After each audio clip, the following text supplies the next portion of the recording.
caught in a bad romance. Hey guys, so we have some things today to go over. First of all, before I get into Pokemon sales, anyone else? I made a Twitter specifically to follow Elon Musk because his tweets are so outrageous. It's great. Randy Chavez is my name on Twitter, as of course expected. Motorcycle.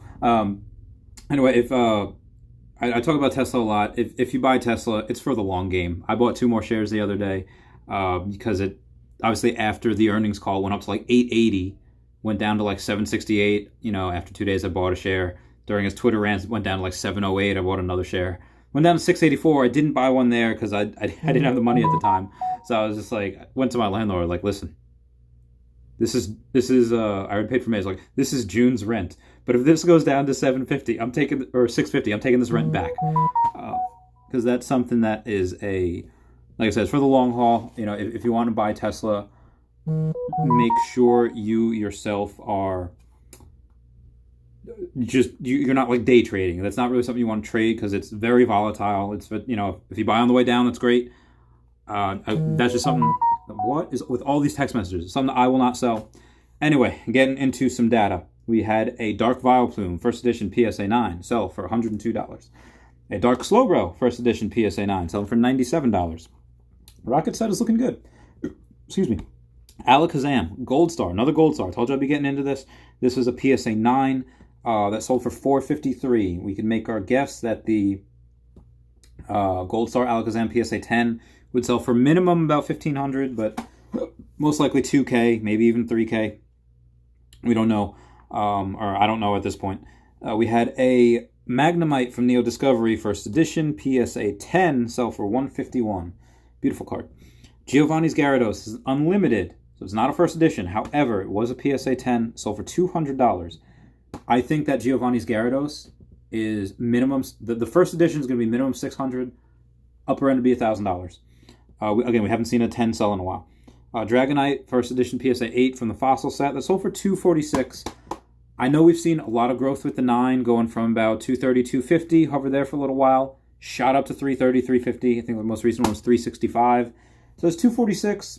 The 8 is growing a little bit faster than what the 9 is, because the 9 only went up this far. The 8 is growing a lot. So by these standards, the 9 probably should be $500. I don't think it is, though. I don't think the 9 is worth that just yet. 365 is probably good.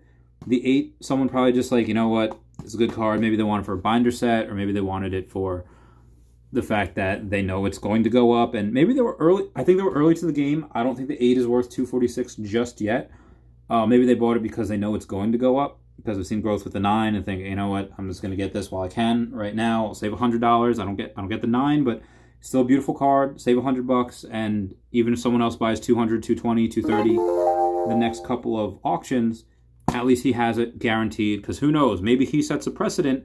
Maybe this is the catalyst to take that 8 to 250 to 300. Again, we don't know, because again the 9's still growing as well.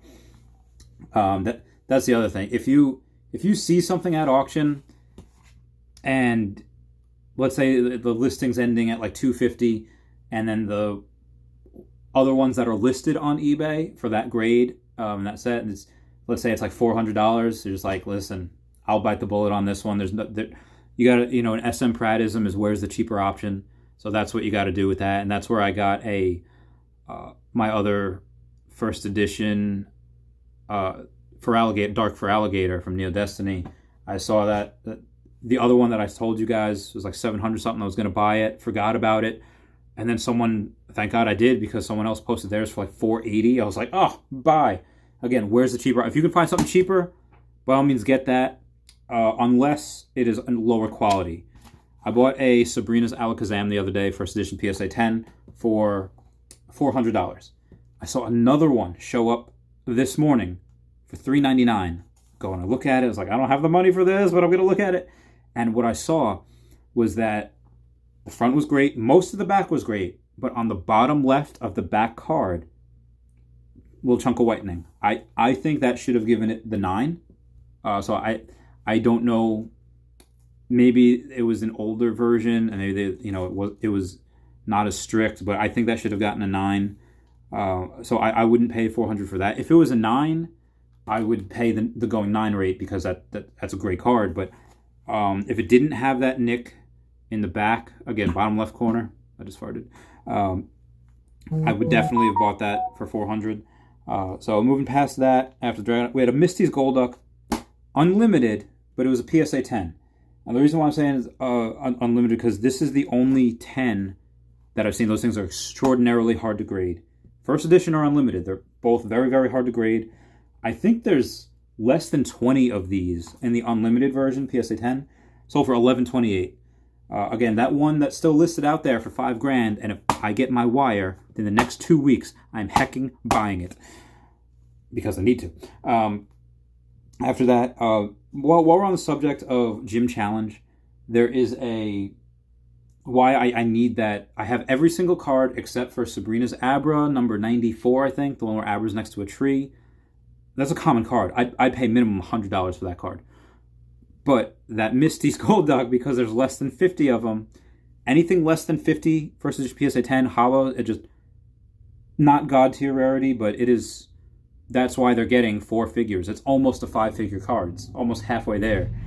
And the reason why I'm willing to be able to spend that is because once I have that complete set, I don't think anybody has a complete set of that. Maybe Gem Mint Pokemon had that of the holos.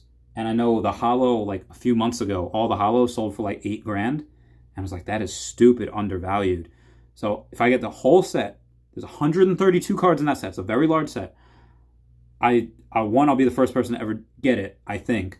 And 2, I will list that for $30,000. I will list a whole $30,000 because you have let's say the Arcanine and the Blaine's Charizard, both of them, that's $5,000 right there, minimum. And then you have the $5,000 of the Golduck. All right, so it's $10,000. So you make up a third of the price with those 3 cards, not including the Giovanni's Persian. You're going to have the other rare ones that are, I think those are the big ones. Koga's Beedrill is pretty big, just because it's rare. I mean, I think it's a great looking card too. Koga's Kuna is great because it's evolving into the Beedrill, but a complete set like that, nobody has that for Gym Challenge. Yeah, there's been a couple of sales for the base set, first edition PSA and base set, and that's sold for well over $100,000 multiple times. There's another one that sold for like $96,000, $97,000, which, okay, fine. But there's so much growth with that. And if you complete a set, that's extraordinarily hard, extraordinarily expensive. And regardless of the set, that's something that's, I think, should belong in a museum. That's something that it's just beautiful artwork and it's complete. And it's going to be really hard to sell. I might cry. I might cry when I sell it. But, man, it's worth it because you make a lot of money with it. So past that, the Misty's Golduck, we had a T17. It was raw. So it was off-centered. It was, first edition Typhlosion 17 was off-center, and there was scratching on the holo. The back was damn near perfect, though. The back was heckin' ridiculous. It was so good. But I still would have given it, because a lot of scratching on the holo, off-center would have given it minimum 9, and then the scratch, so I would have given it a 7. Sold for $600. So that's fantastic. We had a Rocket Zapdos. It was unlimited as well. PSA 10, sold for $227. The reason why I'm giving the unlimited version, I usually stick with just first editions, is because it's interesting that there's so few of them.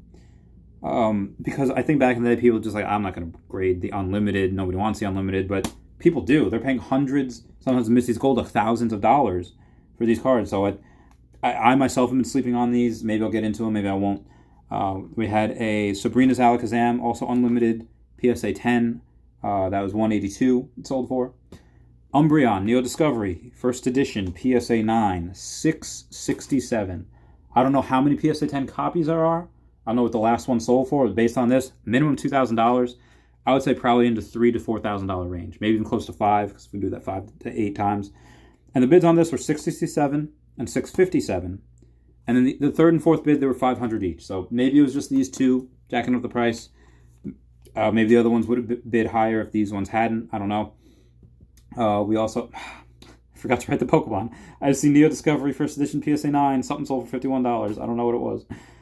We had an Ursaring first edition PSA 9 sold for $102. Oh, a Delibird. PSA 9 sold for $51. Ursaring first edition PSA 9 sold for $102.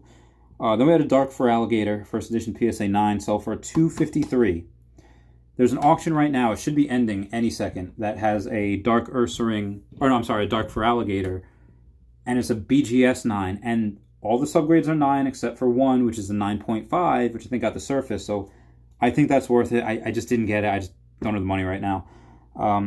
After that, we had Japanese Blaine's Blaine's Arcanine, Japanese, PSA 10, it's $91. That's incredible. You get the same artwork that you do for the English side, except you save yourself, you only pay 1/15 the price, 1/20 the price. It's ridiculous. Giovanni's Nidoking, first edition, PSA 10, was listed for $360, and I said to myself, I should buy that. That is very undervalued. But I didn't, and it sold within a day. It sold within a day because somebody else recognized the value in that Nidoking, Giovanni's Nidoking, first edition PSA 10. That is actually one of my favorite cards out of the set because I had that in Japanese when I was a kid, and nostalgia plays, man. Nostalgia plays so much. And you have this beautiful card, beautiful artwork, and unfortunately I only have one, so I really do want more.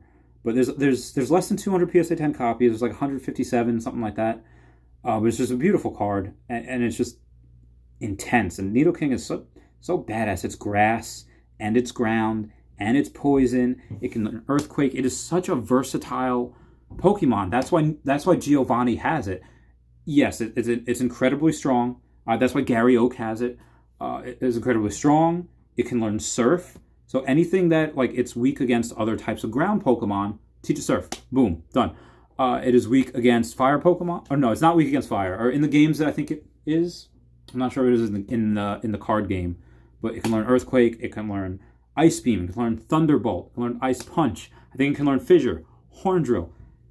Such a versatile Pokemon. I love it. And that's why Giovanni loves it. Like Gary Oak loves it. So it's one of Giovanni's cards. One of my favorite cards in the set. That's it. That's what I'm... also other sales that I've been doing. I sold one of these, a Arcanine. It was a Black Star promo from 2000 for $69. Nice. And then I sold a pre-release Gyarados PSA 9, Dark Gyarados PSA 9 pre-release for $20. And then I sold another one of these for $75. So these are moving really quickly. The reason I listed them is because I saw them listed on PWCC. That one sold for $90. So I was like, and I have a bunch of these. There's only like 50-something PSA 10 copies, and I paid, I know I got a couple of these, two of these for like under $20, then $30. Then I think the most I ever paid, one I paid $50 for. But the average cost that I got from these, again, I had 6 of them. They're just it was like $30. So selling them for more than double that, again, within a year, they double with it. It's insane. Anyway, guys, that's it. I'm going to bounce. I love you all. Please comment and subscribe and do all the good stuff. All right, thanks. Bye.